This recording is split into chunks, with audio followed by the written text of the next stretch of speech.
Saya juga tidak menyangka bahwa anak saya Yudianto Mardika itu, atau saya singkat aja Yudi, tiba-tiba menginginkan dan menyampaikan saya dengan ibunya bahwa dia akan mau maju sebagai calon wali kota atau wakil wali kota. Iya, saya tanya apa motivasimu? Dia sampaikan bahwa ya saya ingin membangun daerah saya ini, Pak. Ya, saya ingin membangun tanah kelahiran saya.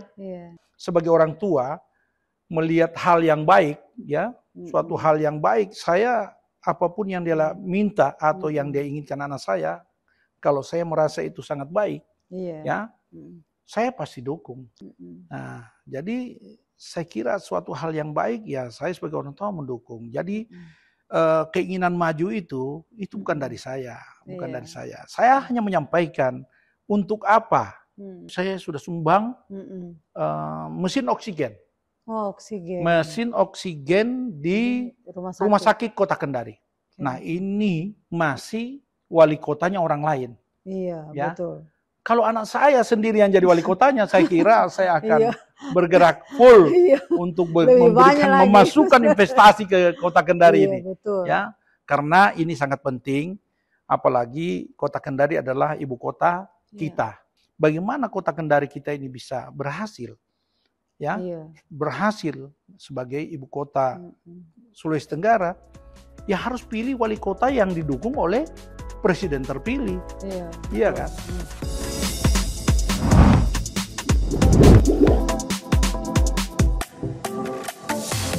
Assalamualaikum warahmatullahi wabarakatuh. Pemirsa Kendari Info, ketemu lagi dengan saya Krisni Dinamita dalam podcast Kisahan. Semua ada kisahnya. Malam hari ini kita bersama dengan Bapak Anton Timbang yang seorang pengusaha sekaligus menjabat sebagai Ketua Kadin Sultra. Ya, selamat malam Pak Anton. Selamat malam. Teman-teman atau pemirsa Kendari Info, Pak Anton ini saya punya sejarah panjang dengan beliau ya. Kami berteman lama dari 2007 ya. Kalau nggak salah dari 2007 ya. Kami waktu itu ada hubungan kerja dan kemudian sampai sekarang saya menganggap beliau sebagai abang saya. Baik, gimana awal karir Kanda atau Bang Anton Timbang sehingga bisa menjabat sebagai Ketua Kadin Sultra? Karena sekarang ini Kadin dalam posisi sedang di atas ya, banyak sekali teman-teman pengusaha saya yang bergabung dengan beliau. Baik, terima kasih. Selamat malam. Saya jelaskan sedikit tentang posisi saya sehingga bisa menduduki jabatan sebagai Ketua Umum Kadin Sulawesi Tenggara. Jadi pada saat itu saya dapat informasi dari teman-teman Kadin Pusat bahwa Kadin Sulawesi Tenggara itu akan segera melaksanakan musyawarah provinsi dan saya diharap untuk bisa maju. Nah, pada saat itu saya berkoordinasi dan saya konsultasi sama gubernur pada saat itu adalah Bapak Ali Mazi. Saya menyampaikan bahwa ini ada informasi seperti ini dan saya secara pribadi menyampaikan saya siap untuk maju sebagai Ketua Umum Kadin. Dan alhamdulillah beliau sangat mendukung proses itu dan menginginkan supaya Kadin Sulawesi Tenggara itu bisa hidup dan sesuai dengan aturannya atau arahnya bahwa Kadin adalah mitra strategi dari pemerintah. Dari pemerintah ya. Ini sudah berapa tahun Kanda? Saya melalui musyawarah provinsi itu tahun 2021. Oh, 2021. Ya, jadi saya dilantik tanggal 30 Maret tahun 2021. Ya, saya dilantik tanggal 30 Maret dan pada saat pelantikan itu yang dihadiri oleh Ketua Umum Bapak Rosan Ruslani dan kemudian dihadiri juga oleh Bapak Anindya Bakri dan dihadiri juga oleh Bapak Arsad Rasid. dan kemudian seluruh muspida. Berarti sudah masuk 4 tahun ini ya? Ya, belum, baru 3 tahun. Baru 3 tahun? Ya, baru 3 tahun sampai 2026. Iya. Jadi saya pada saat itu, saya menyampaikan bahwa pada saat saya sambutan, saya sampaikan bahwa saya selaku Ketua Umum Kadin menginginkan dan mengharapkan kepada Kadin Pusat agar pelaksanaan Munas ke-8 Kadin pada tahun yang sama, tahun 2021 itu dilaksanakan di Sulawesi Tenggara. Ya, walaupun mereka itu hanya tersenyum, ya, tersenyum, kemudian. Berapa anggota Kadin saat ini? Sekarang kami anggotanya sudah kurang lebih sekitar 700-an. Ya, 700-an ya, 700-an untuk seluruh ya se-Sulawesi Tenggara. Sulawesi Tenggara. Jadi saya cerita sedikit tentang kenapa sampai kita melaksanakan Munas Kadin di Sulawesi Tenggara. Jadi pada saat itu pelaksanaan Munas itu saya menyampaikan bahwa kita Sulawesi Tenggara siap sebagai tuan rumah. Ya, tapi mereka itu hanya tersenyum mungkin karena belum pernah ada sejarah. Munas Kadin itu mulai dari Munas pertama sampai Munas ke-7 itu tidak pernah keluar dari Jawa Bali. Selalu pelaksanaan Munasnya itu di Jawa atau di Bali. Iya, betul. Nah, namun ya Tuhan mendengar apa yang menjadi doa kami Kadin Sulawesi Tenggara. Akhirnya kurang dari 2 minggu pelaksanaan Munas di Bali, ya kan ditetapkan di Bali Munas ke-8 itu. Kurang 2 minggu ditetapkan pindah di Sulawesi Tenggara. Jadi Tuhan mengabulkan doa kami dan pelaksanaan Munas bulan 6 yang lalu itu terlaksana di Sulawesi Tenggara, baru sejarah keluar dari Jawa Bali dan pelaksanaan secara pelaksanaannya sukses, terselenggara dengan baik dan lancar dan alhamdulillah dihadiri oleh Presiden dan 14 menteri yang hadir pada saat itu.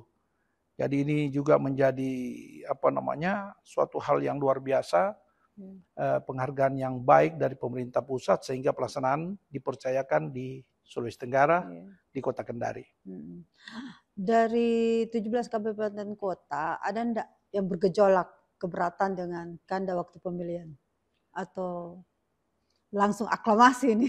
Tidak. Jadi proses pemilihan Musprop itu waktu itu sebenarnya kita ingin sepakat dengan ketua lama bahwa tidak perlu kita adakan pemilihan. Kita secara aklamasi, kita atur sebaik-baiknya, namun pada saat pelaksanaan itu tidak ada kesepakatan sehingga terjadi pemilihan. Dan saya menang telak 36-2. Kak Kanda, saya ingin bertanya sedikit pribadi. Kita punya berapa putra, berapa putri? Saya punya putra 3, putri 2. Nah, ini kita masuk ke soal-soal pilkada ya, yang lagi ramai saat ini. Salah satu putra Kak Kanda ini sekarang lagi maju menjadi calon wali kota, gitu kan? Gimana nih pandangannya sebagai orang tua yang memimpin sebuah organisasi pengusaha, lalu tiba-tiba putranya ingin maju menjadi calon wali kota, begitu. Benturannya apa, begitu. Terus peran-perannya kita sebagai orang tua seperti apa, begitu. Apa yang kita sarankan ke dia, misalnya karena Kanda ini jauh lebih terkenal gitu ya. Orang sudah banyak mengenal Bang Anton Timbang, seorang pengusaha, tiba-tiba putranya maju menjadi calon wali kota. Nah, sebagai orang tua, kira-kira apa yang kita sarankan untuk adik Yudi gitu kan? Baik. Memang ini juga suatu hal yang di dalam keluarga saya ini juga suatu hal yang baru dan memang ini saya juga tidak menyangka bahwa anak saya Yudianto Mardika itu atau saya singkat aja Yudi, tiba-tiba menginginkan dan menyampaikan saya dengan ibunya bahwa dia akan mau maju sebagai calon wali kota atau wakil wali kota. Nah, saya menyampaikan bahwa kamu sudah pikir-pikir matang kah ini untuk maju. Betul. Nah, dia bilang saya sudah pikir Pak, saya kan juga ini mantan anggota DPR Provinsi. Iya, betul. Dan saya juga dapil Kota Kendari ini. Saya pingin maju dan mudah-mudahan berdampingan waktu itu. Dia ceritakan ke saya bahwa akan berpasangan dengan Pak Asmawa pada saat itu. Iya, betul, betul. Dia mau sebagai wakil. Namun di dalam perjalanannya Pak Asmawa mundur sehingga akhirnya dia mau maju. Saya bilang begini, bahwa kalau kau memang sudah pikirkan matang, ya, dan ibunya juga menyampaikan ke saya bahwa silakan aja, Bapak dukung saja, dia sampaikan ibunya seperti itu, bahwa apa yang dia mau inginkan anaknya, ya harapan ibunya juga untuk saya dukung. Nah, saya sebagai orang tua melihat hal yang baik, ya, suatu hal yang baik, saya apapun yang dia minta atau yang dia inginkan anak saya, kalau saya merasa itu sangat baik, ya, saya pasti dukung. Motivasi utamanya mau maju menjadi wali kota itu apa sebetulnya? Kalau dari sudut pandang Kakanda sebagai orang tua, oh anak saya ini mau maju karena ini misalnya. Jadi saya tanya, apa motivasimu? Dia sampaikan bahwa ya saya ingin membangun daerah saya ini, Pak. Ya, saya ingin membangun tanah kelahiran saya. Ya, saya bilang kalau memang itu, ya sekali lagi bahwa kalau memang itu menjadi niatmu, saya sebagai orang tua sangat mendukung. Dan apapun yang dia inginkan, saya akan dukung full. Ya, seperti apa yang sudah terjadi saat ini, dia sudah maju, ya, dia sudah berjalan dan sudah ditetapkan sebagai calon wali kota. Saya tetap akan mendampingi anak saya. Persoalan memenang kalah itu urusan nanti. Yang penting dia sudah sudah berjuang, dan kami seluruh keluarga dan seluruh teman-teman, sahabat dan semuanya sudah menyatakan dukungan buat anak Yudi, dan insya Allah kita akan menang ini. Iya, betul-betul. Kanda, ada isu-isu yang berkembang di luar bahwa Yudi ini mau maju karena keinginan abang begitu. Sebenarnya Yudi itu katanya nggak mau maju, cuma ini dorongan full dari Kakanda bahwa ini kemauan Kakanda begitu. Karena jujur saya pernah podcast Yudi kan, anaknya kalem gitu kan, tidak ini. Tapi ternyata dia pandai bicara sehingga ada bilang, wah ternyata Yudi itu pintar bicara. Padahal kalau dilihat dia kalem kan begitu. Jadi ada isu yang oh iya itu yang mau maju itu bukan Yudinya tapi bapaknya. Klarifikasi ini kan. Klarifikasi. Seperti yang saya sudah jelaskan tadi bahwa saya juga kaget bahwa dia yang menyatakan diri untuk mau maju. Saya sudah sampaikan bahwa kamu sudah pikir matang. Dia bilang saya sudah pikirkan matang. Saya bilang sekali lagi, saya ulang lagi bahasa tadi bahwa apa motivasimu? Dia bilang saya ingin bangun daerah saya nih Pak. Saya ingin bangun daerah kelahiran saya. Nah, jadi saya kira suatu hal yang baik, ya saya sebagai orang tua mendukung. Jadi keinginan maju itu bukan dari saya, dari saya. Saya hanya menyampaikan untuk apa mau jadi anggota DPR, untuk apa mau jadi wali kota. Mending kita urus tambang, urus pekerjaan, ya, ya hasilnya lebih besar, kita tidak terlalu repot, tidak pusing, tidak diperiksa, pokoknya kita. Jadi saya kira nggak usah saya jelaskan terlalu jauh, tapi intinya kita bisa senang lah dengan itu. Ngapain kita harus pikul tanggung jawab yang begitu besar, resikonya besar, ya. Saya udah ingatkan, tapi ya namanya juga dia punya keinginan, dan itu juga saya merasa suatu hal yang baik, saya siap dukung.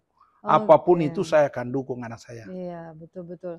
Dari sudut pandang kita melihat potensi Yudi itu apa menurutnya kita Yudi memang mampu menyelesaikan persoalan-persoalan yang ada di Kota Kendari yang begitu banyak. Misalnya masalah banjir, lalu kemudian konflik UMKM yang baru-baru terjadi begitu. Bisa Kanda sampaikan begitu. Kira-kira dari sudut pandang Kanda sebagai orang tua, oh anak saya mampu gitu kan? Jadi baik, sebenarnya saya yang tahu ya. Mungkin orang sebagian kecil yang baru tahu bahwa bagaimana anak saya ini. Saya juga seperti yang saya sampaikan tadi itu bahwa kalau dia siap, saya dukung. Tapi bukan berarti dukung kalau saya tidak tahu bahwa anak saya ini mampu. Iya, betul. Ya, karena kalau kita berbicara mendukung, saya kira sudah kita terbuka saja bahwa ini tidak sedikit duit yang harus kita buang. Iya kan? Nah, tapi saya tahu kemampuan anak saya. Dia selalu bergerak itu, saya tidak pernah tahu. Dia ikut pemilihan sebagai anggota DPR, DPR yang lalu juga itu saya sebenarnya nggak setuju. Sekali lagi saya tidak setuju. Lebih bagus dia selesaikan kuliahnya, dia kuliah notaris di Unair, di Surabaya, ya. Tapi dia punya keinginan besar, ya saya apapun itu saya dukung seperti itu. Dan ya alhamdulillah dia terpilih pada tahun 2019. Kemudian dia terpilih jadi ketua Badan Penanggulangan ya bencana. Itu juga saya tidak pernah tahu. Tiba-tiba saya baca koran dia sudah terpilih. Anak ini punya kemampuan sendiri. Dia tidak pernah harus setiap saat harus orang tuanya harus seperti itu. Enggak. Dia punya kemampuan. Dia jadi ketua Kempo juga. Saya juga hanya nanti lihat di koran baru saya tahu. Aduh, ini jadi ketua Kempo lagi dia. Ya. Dan kemudian beberapa hal yang dia laksanakan, tanggung jawab yang juga pernah saya berikan, dan saya lihat dia punya kemampuan pada saat dia juga di anggota DPR. Saya kira untuk tugas-tugas sebagai wali kota nanti saya kira dia akan mampu menyelesaikan. Banyak hal yang kita sudah berbuat dan kita sudah lakukan di kota Kendari ini, ya saya sampaikan bahwa saya selaku ketua umum Kadin banyak hal yang teman-teman mau berinvestasi. Ya, satu contoh juga kami sebagai ketua Kadin saya sudah melakukan ya saya sudah sumbang mesin oksigen. Mesin oksigen di rumah sakit Kota Kendari.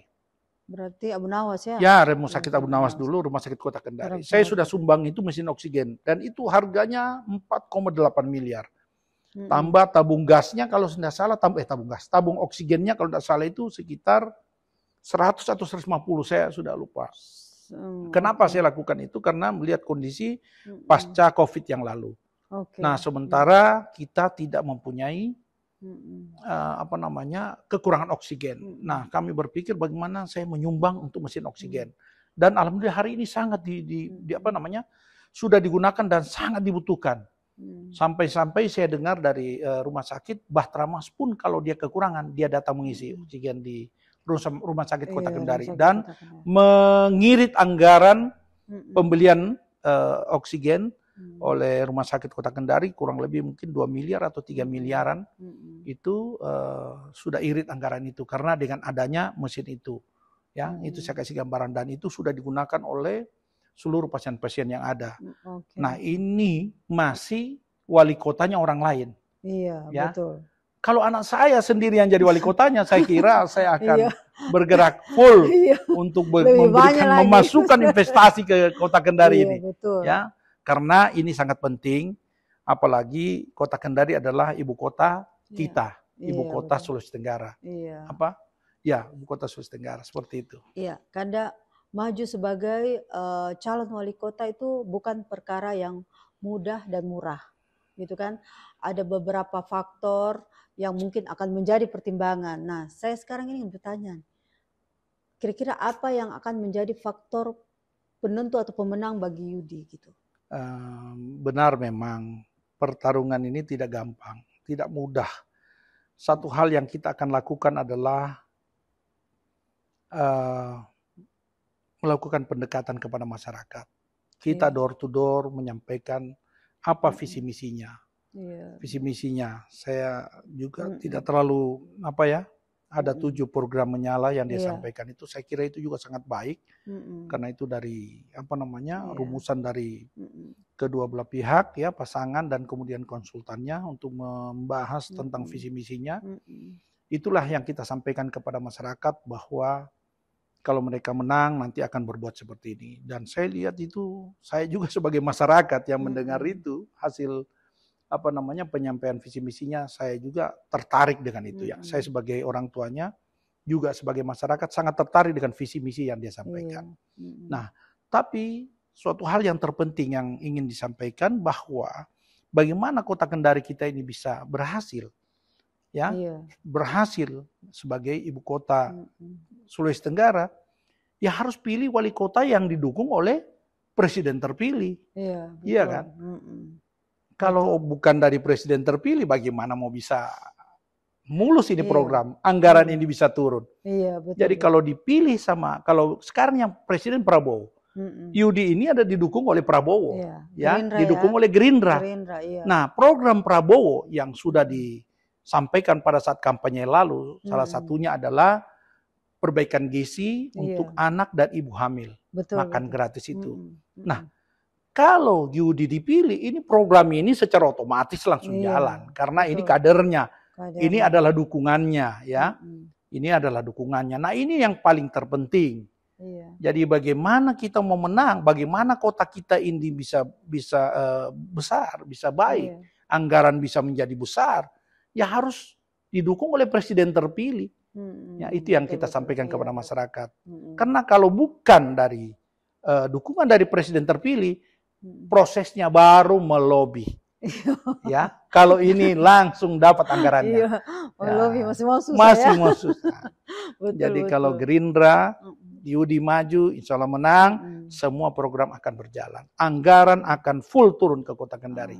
Dan saya sendiri dari Kadin akan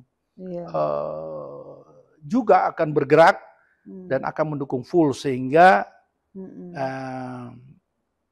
apa yang kita harapkan dan apa yang dia sampaikan pada visi misinya juga itu akan bisa terlaksana dengan baik. Nah, ini Kanda yang sering saya ingin tanya. Pilihan kepada Ibu Nirna sebagai wakil, saya berteman juga Ibu Nirna, sama-sama jadi Ibu Api kemarin. Kira-kira apa yang mendorong begitu? Kenapa bisa disatukan nih Yudi sama Ibu Nirna gitu kan? Maksudnya apa alasan Yudi memilih Ibu Nirna sebagai wakilnya gitu? Jadi saya kira alasan dasarnya bahwa Yudi Nirna ini adalah didukung oleh dua partai ini. Dua partai besar. Dua partai besar ini, Gerindra dan PDI Perjuangan. Nah, Ibu Nirna sendiri sama-sama kita ketahui bahwa Ibu Nirna adalah istri dari Bapak Haji Ishak Ismail, ya, yang juga sebagai ketua DPC, DPC PDI Perjuangan Kota Kendari, atau yang biasa kita sebut anak lorong. Nah, ada kesepakatan dan itu perbincangannya tidak lama, hanya 2 jam kita perbincangan. Saya juga ikut pada saat itu. Ternyata hanya 2 jam kita ada kesepakatan bahwa mereka bisa bersama-sama untuk maju sebagai calon wali kota dan wakil wali kota. Oh gitu ya. Yudi juga saya enggak bisa cair ya sama Bu Nirna, bisa sepakat begitu. Ya, jadi kalau saya lihat itu, kalau anak saya ini tertib.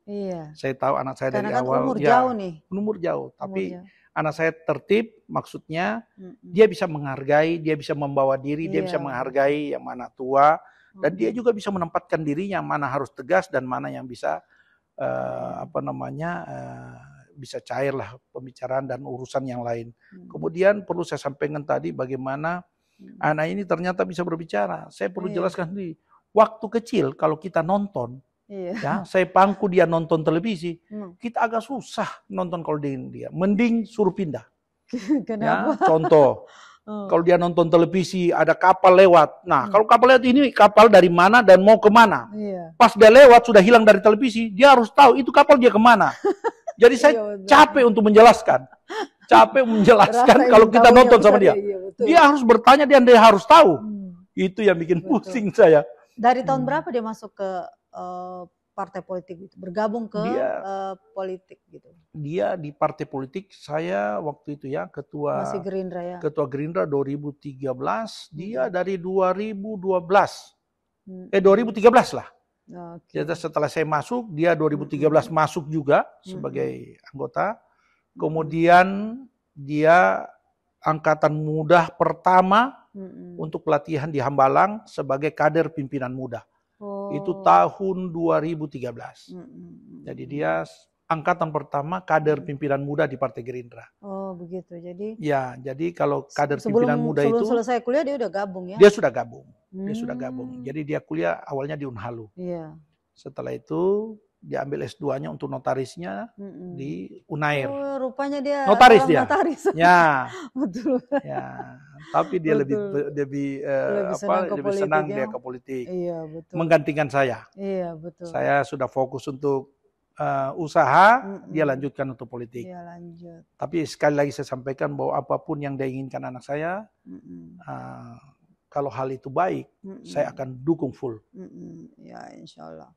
Baik, terakhir Kanda, mungkin ini pesan-pesan mungkin untuk masyarakat Kota Kendari terkait dengan perasaan-perasaan Kakanda sebagai seorang ayah yang anaknya ingin maju menjadi calon wali kota, mungkin bisa ke arah kamera.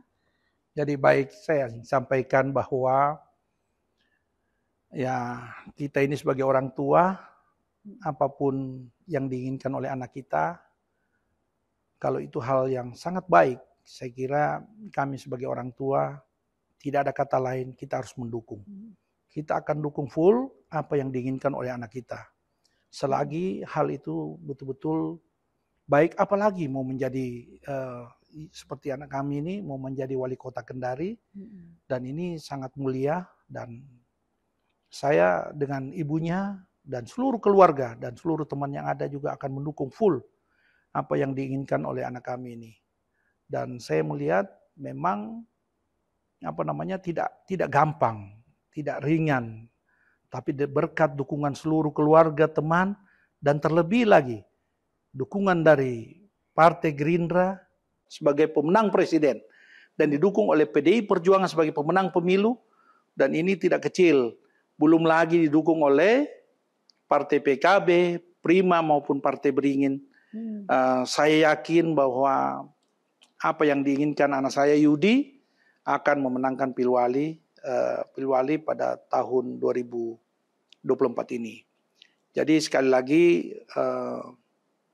saya menyampaikan terima kasih atas kehadiran teman-teman dari Kendari Info, bahwa tadi disampaikan untuk bahwa keinginan majunya Yudi ini sebagai keinginan saya, itu saya sudah jawab tadi bahwa ini adalah keinginan Yudi sendiri, dan saya sebagai orang tua akan mendukung full apa yang diinginkan oleh anak saya. Saya kira ini saja ya. Oke. Terima kasih pemirsa Kendari Info. Sekian bincang-bincang kita dengan Bapak Anton Timbang. Sampai berjumpa lagi dalam episode berikutnya. Salam. Terima kasih.